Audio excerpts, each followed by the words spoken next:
भर्गो देवस्य धीमहि धियो यो नः प्रचोदयात्।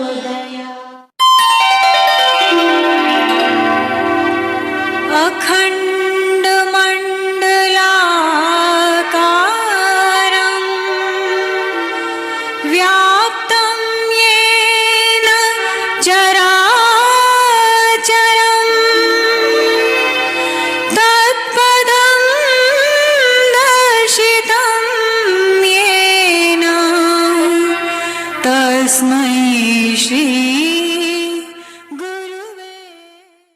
हमारे आत्मीय, आज हम आपके लिए दो छोटी सी साधना बताने के लिए जा रहे हैं। एक साधना पहले हमने बताई हुई है, लेकिन उसमें उस साधना को आज हम जोड़ करके बता रहे हैं। तो उन दो साधनाओं को कोई भी व्यक्ति, स्त्री हो, पुरुष हो,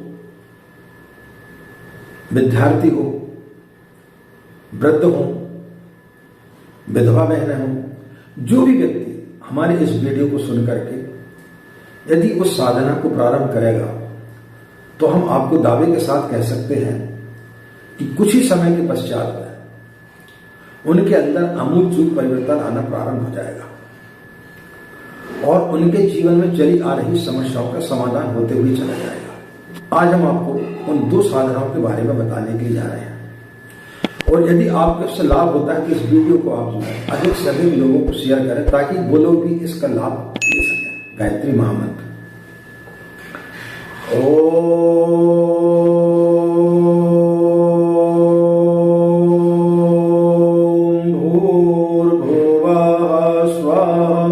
तत्सवितुर्वरेण्यं भर्गो देवस्य धीमहि धियो यो नः प्रचोदयात्। अखण्डमण्डलाकारं व्याप्तं येन चराचरं तत्पदं दर्शितं येन तस्मै श्री गुरुवे नमः। तस्मै श्री गुरुवे नमः। आज हम आपके लिए दो छोटी छोटी साधना बताने के लिए जा रहे हैं। इन साधनाओं को यदि आप नित्य पूर्ण श्रद्धा और विश्वास के साथ करेंगे तो निश्चित रूप से गायत्री मंत्र आपको फलित होगा, लेकिन उसकी कुछ शर्तें हैं। कोई भी मंत्र ऐसे ही फलित नहीं होता है। सबसे पहली चीज, आपको ब्रह्म मुहूर्त में साधना करना चाहिए। दूसरा, स्नान करने के बाद ही आपको गायत्री मंत्र का जाप करना चाहिए। तीसरा, दीक्षा लेकर ही गायत्री मंत्र का जाप करें। चौथा, जब आप साधना करने बैठते हैं तो आपके विचार पवित्र होने चाहिए, आपके कपड़े एकदम साफ सुथरे होने चाहिए, यानी पहने हुए ना हो, धुले हुए कपड़े हों, साफ सुथरे हों और भारतीय वेशभूषा में आप बैठे। पीले वस्त्र पहन करके बैठे। यदि पीले वस्त्र ना हो तो आप इस प्रकार से कोई पीला दुपट्टा भी आप ओढ़ सकते हैं। इन चीजों को ध्यान में रखते हुए यदि आप साधना करेंगे तो निश्चित रूप से आपकी साधना सफल होगी। मांस मदिरा का सेवन न करें। गायत्री मंत्र के जाप में ये चीजें बहुत अनिवार्य है। यदि आप मांस मदिरा का सेवन करते हैं, छल कपट करते हैं, तो फिर आपको वो साधना जल्दी सफल नहीं होगी। लेकिन ये चीजें छूटेंगी भी कैसे? वो इसी सूत्र में छिपी हुई है। जो हम साधना बता रहे हैं उसी में ये चीजें छुपी हुई हैं, और ये चीजें धीरे धीरे आपकी छूटते हुए चली जाएंगी। परम पूज्य गुरुदेव के पास में जब वो मथुरा में थे, तब एक व्यक्ति अपने दोस्त के साथ में गए। उनकी मन नहीं था उनका, लेकिन फिर भी उन्होंने बोले चलो चलते हैं। जब उन्होंने गुरुजी के पास में गए, उन्होंने गुरुदेव से एक ही प्रश्न किया कि भाई आपने जितनी भी किताबें लिखी उसमें लिखा है कि गायत्री मंत्र बड़ा सुलभ है, इससे व्यक्ति की हर मनोकामना पूर्ण होती है, तो क्या मुझे लक्ष्मी की प्राप्ति होगी? तो पूज्य गुरुदेव ने बोला, अभी तब शाम होगी, कल सुबह आना, बात करते हैं। दोस्त दिन वो अपने मित्र के साथ गए सुबह। वही प्रश्न उन्होंने उनसे किया तो गुरुदेव ने बोला, हाँ तू करके देख कुछ महीने तक, निश्चित रूप से तुझे लक्ष्मी की प्राप्ति होगी। कुछ दिन तक तो वो बेमन से करते रहे, लेकिन धीरे धीरे उनका उसमें मन लगने लगा, और जब मन लगने लगा तो धीरे धीरे उनके विचार इस प्रकार के होने लगे कि उन्हें ये सब चीजों से मुक्ति मिलने लगी। उनकी नौकरी में प्रमोशन हो गया, आर्थिक तंगी जो चल रही थी वो आर्थिक तंगी दूर हो गई। ऐसे अनेक उदाहरण परम पूज्य गुरुदेव की किताब है, बाद में शायद गायत्री साधना के प्रत्यक्ष चमत्कार, उसमें अनेक लोगों ने अपने अनुभव लिखे हुए हैं। हमारे पिताजी वैद्य थे, उनके जीवन को हमने देखा है। उन्होंने जिस भी मरीज को गायत्री मंत्र बोलते हुए इंजेक्शन लगाया वो ठीक हो गया। बड़ी से बड़ी बीमारियां उन्होंने अपने जीवन काल में ठीक की, लेकिन उनका एक ही सूत्र था, उतना ही पैसा लेते थे जितने की दवाई है। कभी किसी लूटने का प्रयास नहीं किया। कई लोगों का तो मुफ्त में भी इलाज कर दिया करते थे। हमने अपने जीवन में भी गायत्री के अनंत चमत्कार देखे हैं। एक चमत्कार तो हमने वीडियो डाला हुआ है कि हमारा ऑपरेशन हुआ, उस समय कैसे कैसे चमत्कार हुए। तो उनको यदि आप सुनेंगे तो आपको निश्चित रूप से समझ में आएगा कि गायत्री की साधना करने से कैसे हम अपने जीवन में चमत्कारिक लाभ ले सकते हैं। तो आज हम आपके लिए पहली साधना बता रहे हैं। जब आप रात्रि में सोते हैं तो सोते समय आप बिस्तर पर कमर सीधी करके बैठ जाएं। दोनों हथेली इस प्रकार से नीचे रख लें, बाईं हथेली नीचे, दाईं हथेली ऊपर, और कमर सीधी कर लें। आंख बंद कर लें और 10 बार सांस को छोड़ें, रोकें, छोड़ें, रोकें, और उसके बाद में 5 बार मन ही मन गायत्री मंत्र का जाप कर लें इस प्रकार से। ओम भूर्भुवस्वः तत्सवितुर्वरेण्यं भर्गो देवस्य धीमहि धियो यो नः प्रचोदयात्। ओम भूर्भुवस्वः तत्सवितुर्वरेण्यं भर्गो देवस्य धीमहि धियो यो नः प्रचोदयात्। इस प्रकार से 5 बार आपको गायत्री मंत्र का जाप करना है। फिर कुछ देर के लिए आप शांत बैठ जाएं और पूरे दिन भर की जो आपने काम किए हैं उनकी आप रूपरेखा को देखें, उसको पलट करके देखें कि कहाँ आपने काम चोरी की, कहाँ आपने क्रोध किया, कहाँ आप कौन सा काम कर सकते थे लेकिन आपने काम नहीं किया, कहाँ आप अपने दोस्तों के साथ में जो है बैठ करके कॉफी हाउस में गप्पे मारते रहे, उस समय को आपने बर्बाद किया। उस समय का आप सदुपयोग कर सकते थे, उस समय आप अपने परिवार को दे सकते थे, उस समय आप भगवान के लिए भी दे सकते थे।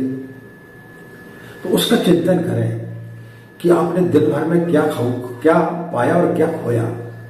तो जो जो गलतियां आपने की हैं उन गलतियों का निरीक्षण करते हुए आप संकल्प लेकर के सोएं कि हमने जो गलतियां की हैं उनको हम दूसरे दिन, यदि भगवान ने हमें यह शरीर दिया तो हम उनमें सुधार करने का प्रयास करेंगे। और इस प्रकार से चिंतन करके आप सो जाएं। रात को हम जैसा चिंतन करते हैं वही चिंतन हमें सुबह जब हम उठते हैं तो वही चिंतन हमें ले जाता है। हम क्रोध में सोते हैं तो सुबह उठते हैं तो वो क्रोध में उठते हैं।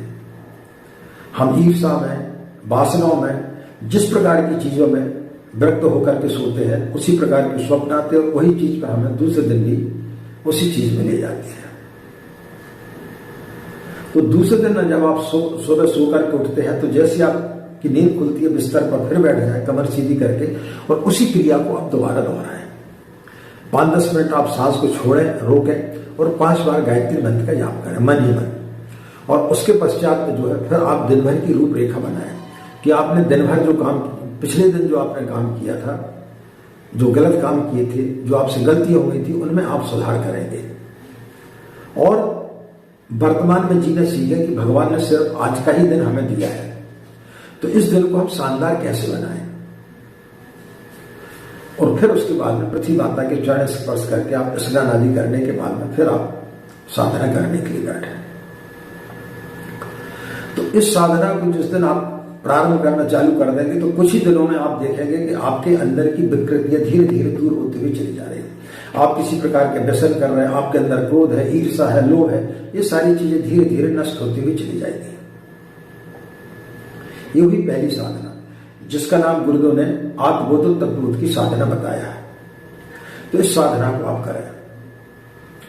दूसरी साधना है स्नान आदि करने के पश्चात में कोरे वस्त्र पहने, पूर्व दिशा की ओर मुंह करके बैठ जाएं और गुरुदेव गायत्री माता का चित्र रख लें।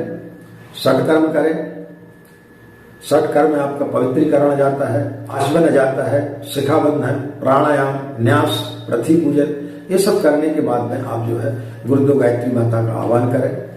उनकी चित्र को जो साफ करके तिलक इत्यादि कर दे, अक्षत पुष्प छोड़ दे, एक घी का दीपक जला लें, कलश रख लें और फिर आप जो है प्रतिदिन कम से कम 3 माला का जाप करें और मां से प्रार्थना करें कि हमारे जीवन को आप उत्कृष्ट बनाए, हमारी बुद्धि को सन्मार्ग की ओर ले जाए। तो धीरे धीरे आप पाएंगे प्रारंभ हो जाएगा, आप दूसरे ही व्यक्ति हो जाएंगे। आपके जीवन में अनेक प्रकार के परिवर्तन आना प्रारंभ हो जाएगा और आपकी जो समस्या है वो किस प्रकार से हल होते हुए चली जाएगी आपको पता भी नहीं चलेगा। आपको ऐसा लगेगा कि कोई दिव्य शक्ति है जो हमारा सहयोग कर रही है और ईश्वर से यही प्रार्थना करें कि हे भगवान, तेरी जो चाहत है वो हमारी चाहत बन जाए। ईश्वर व्यक्ति को वही देता है जो वो चाहता है, जो हम चाहते वो नहीं देता।